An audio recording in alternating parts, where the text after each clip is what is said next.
अस्सलाम वालेकुम dear students, कैसे हैं आप सब लोग। उम्मीद है कि आप सब खैरियत से होंगे। तो सॉफ्टवेयर क्वालिटी इंजीनियरिंग को ही डिस्कस करते हुए हम आज एक और इम्पोर्टेंट कंसेप्ट देखेंगे इसी का ही, और आई होप सो इंशाल्लाह ये आप लोगों के लिए हेल्पफुल रहेगा। हम स्टार्ट करते हैं आज का लेक्चर। अब हम आज देखेंगे कि डिफेक्ट्स, जो हमारे डिफेक्ट्स आ जाते हैं, लाइक क्वालिटी अश्योरेंस और क्वालिटी इंजीनियरिंग के अंदर जब हम क्वालिटी अश्योरेंस करते हैं, एक्टिविटीज क्वालिटी अश्योरेंस की लगाते हैं, या क्वालिटी इंजीनियरिंग के अंदर हमारे पास कुछ डिफेक्ट्स होते हैं जो हम देखे जाते हैं। डिफेक्ट्स हम कहते हैं कोई मसले, कोई प्रॉब्लम्स, डिफेक्ट्स आ जाना, कोई प्रॉब्लम आ जाना, कोई एरर टाइप चीज ना, इस तरीके से हम इसको कहते हैं डिफेक्ट्स को।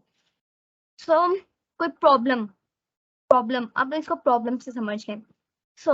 अब जो डिफेक्ट्स को डील करने के लिए जो इसके 3 जेनेरिक एक वेज है ना, वो ये है कि defect prevention, defect detection and removal, defect containment. अब आप लोग कह रहे हो क्या है? अब ये जो तीनों है ना, इन तीनों को अलग अलग, मैं इन तीनों पे एक डिटेल में वीडियो बनाऊंगी, तीनों की अलग अलग डिटेल वीडियो होगी, लेकिन आज मैं इन तीनों चीजों की नो हाउ आप लोगों को दे देती हूँ कि तीनों चीजें क्या है। लाइक डिफेक्ट प्रिवेंशन, अगर आपको लगे, जब आप लोग क्वालिटी एश्योरेंस कुछ एक्टिविटीज लगाएंगे, लाइक अगर आप टेस्टिंग कर रहे हैं ना और आप लोगों का कोई डिफेक्ट आ जाता है, आप लोगों को कोई प्रॉब्लम नजर आ जाती है कि हाँ जी ये वजह है, ये इस वजह से ये कॉज हुआ है, इस वजह से ये प्रॉब्लम आई है। अब वो डिफेक्ट आ गया, अब उस डिफेक्ट को अब आपने उसको कोशिश करना है कि आप उसे रोक सकें, आप उसे रोक सकें और उसको आगे बढ़ने से रोक सकें। ठीक, और वो ताकि आगे आप लोगों की जो आपका सॉफ्टवेयर या आपके सिस्टम पे आगे कोई वो असर ना करे ज्यादा। हम करते हैं डिफेक्ट प्रिवेंशन, लाइक कोशिश करना कि उसे रोक दें या उसको खत्म कर दें। सही, पहली चीज होती है डिफेक्ट प्रिवेंशन। डिफेक्ट आ गया है, फाइन, तो उसको रोकें, या अगर नहीं उसको, अगर आपको लगता है कि नहीं ये मतलब अब ये स्टेज से निकल चुके हैं कि अब वो नहीं रुक सकता, तो हम उसको प्रिवेंट करने की कोशिश करें, उसको खत्म करने की कोशिश करें।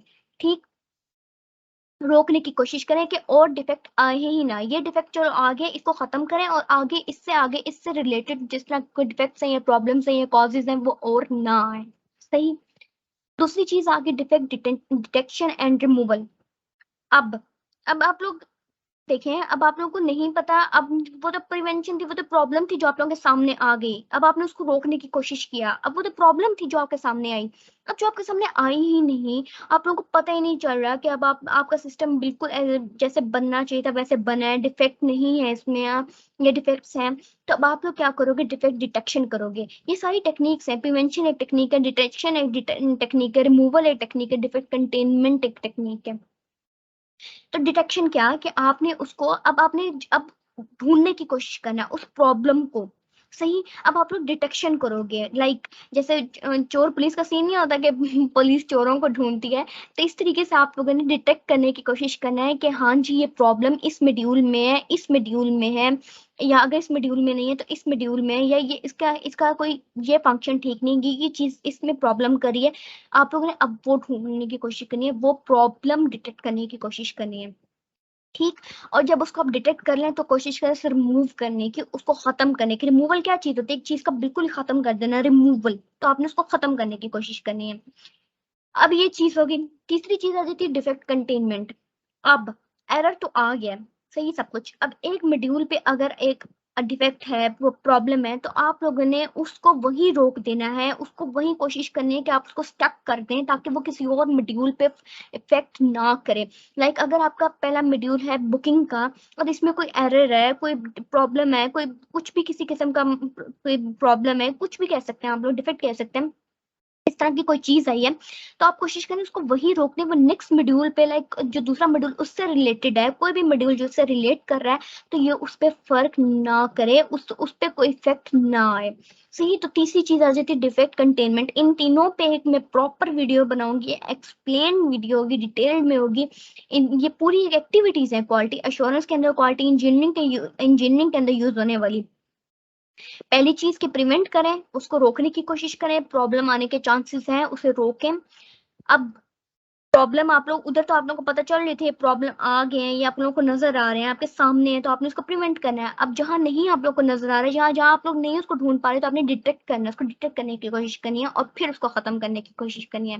कंटेनमेंट के उसको वहीं रोक दें ताकि वो किसी और चीज पे, किसी और मॉड्यूल पे इफेक्ट ना करे, क्योंकि हमारे सॉफ्टवेयर के अंदर जो हमारे सिस्टम्स होते हैं उसमें यूजुअली हमारे एक मॉड्यूल नहीं होता, कभी भी हमारे बहुत ढेर सारे मॉड्यूल्स होते हैं। ढेर सारे ना भी हो ना तो एक से ज्यादा ही मॉड्यूल्स होते हैं, तो अगर एक मॉड्यूल में कुछ खराबी आ गई तो कोशिश करें उसको वहीं रोकने की, उसको वहीं रिस्ट्रिक्ट करने की, किसी और मॉड्यूल पे वो इफेक्ट ना करे, क्योंकि दूसरे पे उसने किया तो ऑब्वियसली आपका जो सिस्टम है वो फेलियर की तरफ चला जाएगा। तो क्वालिटी इंजीनियरिंग को हम लोग डिफेक्ट मैनेजमेंट भी कह सकते हैं। क्वालिटी इंजीनियरिंग के लिए कोई वर्ड यूज होता है डिफेक्ट मैनेजमेंट का, क्योंकि हम इसमें डिफेक्ट मैनेज ही कर रहे हैं ना, ये तीनों चीजें मैनेजमेंट के अंदर ही आती हैं कि प्रिवेंट करना, मतलब रोकने की कोशिश करना, प्रॉब्लम नजर आ गई उसको रोको, खत्म करने की कोशिश करना, डिटेक्ट करना, खत्म बिल्कुल ही रिमूव कर देना, बिल्कुल ही उसकी एग्जिस्टेंस को ही खत्म कर देना, कंटेनमेंट उसको वही रोक देना, वही उसी चीज पे उसको खत्म कर देना कि हाँ जी यहीं पे रहे, इसको दूसरा कहीं ऐसा ना। तो ये मैनेज ही हो रहा है ना, एक मैनेजमेंट है इन तीनों चीजों पे, मैनेजमेंट होगी तो हम क्वालिटी इंजीनियरिंग को ना हम डिफेक्ट मैनेजमेंट भी कहते हैं। और अब आप लोगों को मैंने जैसे रिसेंट वीडियोस में बताया था कि जब हमारा पूरा एसडीएलसी का फेज होता है तो उसमें हमारी क्वालिटी अश्योरेंस एक्टिविटीज लगती हैं। तो वो पूरा हमारा प्रोसेस होता है ना कि हमारे रिक्वायरमेंट का फेज होता है, फिर हमारा डिजाइन होता है, फिर हमारी टेस्टिंग होती है, इम्प्लीमेंटेशन, सब कुछ मेंटेनेंस, जो हमारा पूरा प्रोसेस है। तो अब जो आप लोगों ने अपने सॉफ्टवेयर जब आप लोग बना रहे हैं, अब आप लोग जरूरी नहीं है कि आप लोग इसी चीज को आप लोग साथ लेके चलो, आप लोग प्रोसेस को, ये तो कंप्लीट प्रोसेस है ना, लाइफ साइकिल है। आप लोग जरूरी नहीं आप लोग कोई प्रोसेस पहले कर रहे हो और दूसरा प्रोसेस बाद में कर रहे हो, ये तो आप लोगों की मर्जी है। तो जो आपने प्लान किया उस पूरे प्रोसेस को कि हाँ जी इसके बाद ये होना चाहिए, इसके बाद ये होना चाहिए, रिक्वायरमेंट के बाद स्पेसिफिकेशन है, इसके बाद डिजाइन है, सब कुछ आप पे है। तो इसी तरीके से जो उसके अंदर क्वालिटी अश्योरेंस एक्टिविटीज लगेंगी वो भी आप पे, आप लोग उसको डिसाइड करोगे कि हाँ जी अब हमारे इस प्रोसेस पे या इस मॉड्यूल पे ये क्वालिटी अश्योरेंस एक्टिविटी लगनी चाहिए, ये लगनी चाहिए। क्योंकि क्वालिटी एश्योरेंस एक्टिविटीज क्यों यूज करते हैं हम लोग, वो इसीलिए यूज करते हैं कि हम डिफेक्ट को ढूंढ सकें, हम लोग टेस्टिंग कर सकें और हम डिफेक्ट्स को रोकने की कोशिश करते हैं। क्वालिटी एश्योरेंस यही होता है कि हम लोग ने अपनी तरफ से तो प्रोजेक्ट कंप्लीट कर लिया, लेकिन उसको अश्योर करने के लिए हम क्वालिटी अश्योरेंस करते हैं, उसमें टेक्निक्स होती है सारी टेस्टिंग की, डिफेक्ट्स रिमूवल की टेक्निक्स होती हैं। सो क्वालिटी इंजीनियरिंग को ना हम एक कहते हैं कि क्वालिटी को ना हम जब हम क्वालिटी एश्योरेंस एक्टिविटीज को अप्लाई करेंगे तो वो हम उससे पहले क्वालिटी अपने अश्योरेंस की जितनी भी हम लोगों ने एक्टिविटीज है, हम लोग उसमें हम डिसाइड करेंगे कि हम लोगों ने इस प्रोसेस के अंदर ये एक्टिविटी लगानी है, ये एक्टिविटी लगानी है, ये आप लोगों की मर्जी है, पूरी प्लानिंग आप लोगों पे डिपेंड करती है, क्योंकि आप लोग सॉफ्टवेयर के डेवलपर हो। सही, या आप किसी से डेवलप करवा रहे हैं तो उसको इस चीज का आइडिया होगा कि हाँ जी इस प्रोसेस में ये होना चाहिए, इसमें ये होना चाहिए। तो क्वालिटी एश्योरेंस एक्टिविटीज को हम जाहिर सी बात जब हम एक्टिविटीज लगा देते हैं, वो सब कुछ परफॉर्म करते हैं, तो हम फिर उनको मेजर भी करते हैं, उनका एनालिसिस भी करते हैं हम लोग। ठीक है, और उन्हीं क्वालिटी एश्योरेंस एक्टिविटीज का फिर हम फीडबैक भी लेते हैं ताकि हम मॉनिटर कर सके कि हाँ जी हमारा प्रोजेक्ट अब किस पोजीशन पे है, अब क्या डायरेक्शन है इसकी, हाँ जी इसमें डिफेक्ट रिमूव हो रहे हैं, खत्म हो रहे हैं या नहीं खत्म हो रहे, या इसमें किसी और प्रोसेस की जरूरत है, या इसमें किसी और वर्किंग की जरूरत है, या इस क्वालिटी एश्योरेंस एक्टिविटी को चेंज करके दूसरी क्वालिटी एश्योरेंस एक्टिविटी की जरूरत है। तो ये सारी चीजें जो है ये डिसाइड करेंगे जब आप मॉनिटर करेंगे और फीडबैक देखेंगे इसका। ठीक है, ताकि क्वालिटी एश्योरेंस तो आप लोगों के हाथ में ना, आप डेवलपर है, डेवलपर ही क्वालिटी एश्योरेंस एक्टिविटीज लगाएगा ना, जो इनकी टीम होती है, क्वालिटी एश्योरेंस टीम हो जाए, डेवलपर टीम हो जाए, जो भी टीम है, तो ये उस पे होता है।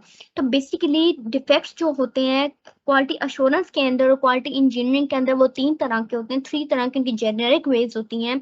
वो डिफेक्ट प्रिवेंशन होती है कि हम उनको प्रिवेंट कर सकें, रोक सकें, डिफेक्ट डिटेक्शन होता है, रिमूवल होता है। अब देखें, आप लोग बताएं, आप लोग कमेंट सेक्शन में बताइएगा कि देखें जब आप लोग रिक्वायरमेंट्स लिखते हैं, आप लोग लिखते हैं उसमें टेस्ट पास, अब आप लोग उसमें भी रिक्वायरमेंट्स में भी आप लोग टेस्टिंग करते हैं, सब कुछ करते हैं, लेकिन आप लोगों को नहीं इस बात का पता होगा, आप लोगों को फिर भी नहीं पता होगा, आप लोग इस बात में मेक श्योर उस पोजीशन पे नहीं कर सकते कि हाँ जी आपकी रिक्वायरमेंट्स बिल्कुल ठीक हो गई हैं। आप लोगों को एक दोबारा दोबारा रीवर्क आउट की जरूरत पड़ती है ना, आप लोगों को रीवर्क किया जाए उस पे। तो वो रीवर्क जब आप लोग करते हैं तो उसमें क्वालिटी एश्योरेंस एक्टिविटीज लगाते हैं ताकि आप लोग ढूंढ सकें, प्रिवेंट कर सकें, अगर कोई डिफेक्ट आ रहा है, कोई प्रॉब्लम आ रही है तो आप उनको रोक सकें, उनको खत्म कर सकें। ठीक है, तो ये सारी चीजें होती हैं। सो बेसिकली आप लोगों ने याद इसमें ये चीजें रखनी है कि जब डिफेक्ट्स होते हैं ना, जो डिफेक्ट्स हैं वो हमारे जो है क्वालिटी अश्योरेंस और क्वालिटी इंजीनियरिंग के कंटेक्स्ट में वो 3 तरह की जेनेरिक वेज होती हैं। पहले तो इनिशियल, इसको तो आप इनिशियल समझ लें, प्रिवेंशन को, फिर डिटेक्शन को सेकंड फेज के लिए, कंटेनमेंट के बिल्कुल ही उसको रोक देना कि हाँ जी दूसरा मॉड्यूल उससे इफेक्ट ना हो। सो तो मैंने जो आज आप लोग सामने कंसेप्ट रखना था और ये रखा है वो यही था कि हम लोग डिफेक्ट सीखें क्वालिटी एश्योरेंस के अंदर, क्वालिटी इंजीनियरिंग के अंदर, कि वो किस टाइप के होते हैं और आप लोग किस फेज पे किस तरह का कर सकते हो। कि जब रोकना चाहो तो आप लोग रोक सको, ठीक है। जब आप लोगों को प्रॉब्लम नजर आ रही है, जब आप लोगों को नहीं नजर आ रही है और आप लोगों को लगता है कि हाँ जी आपका सॉफ्टवेयर नहीं ठीक बना हुआ, तो आप लोग उसको डिटेक्ट करें फिर प्रॉब्लम्स को, और फिर इन प्रॉब्लम्स को रिमूव करने की कोशिश करें। तो ये चीज़ आप लोगों ने अपने माइंड में रखनी है कि डिफेक्ट्स किस तरह के हो सकते हैं, क्या वेज हैं और कैसे आप उनको रोकने की कोशिश करनी है, और कौन सी क्वालिटी एश्योरेंस आप लोगों ने एक्टिविटीज लगानी है। जो आज का जो कंसेप्ट है वो मेरी तरफ से इतना ही था, आसान था, लेकिन जो ये चीज़ें ना ये बहुत ज़्यादा इंपॉर्टेंट है क्वालिटी एश्योरेंस के हवाले से।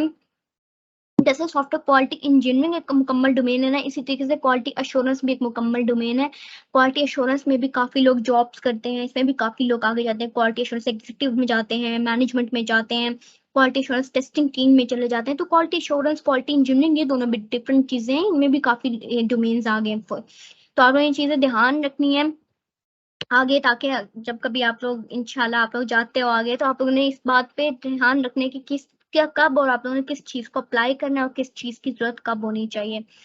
तो मेरी तरफ से आज इतना ही था और कंसेप्ट आई होप सो आप लोगों को क्लियर हो गया होगा। मैं चाहती थी कि आप लोगों को डिफेक्ट्स कुछ वेज दिखाऊं, कुछ इस तरीके से कि इस तरह के भी हो सकते हैं। तो अगर आप लोगों को कुछ अभी भी ना समझ आई हो तो आप लोग मुझसे कमेंट्स में पूछ सकते हैं, और अपना बहुत सारा ख्याल रखिएगा। और आखिर में वही रिक्वेस्ट कि आप लोगों ने लाइक, कमेंट और सब्सक्राइब करना नहीं भूलना, और नोटिफिकेशन ऑन रखने हैं ताकि आप लोगों को जो फर्दर अपडेट्स हैं वो टाइम टू टाइम आप लोगों को मिलती रहें। अपना बहुत ढेर सारा ख्याल रखें। खुदा हाफिज।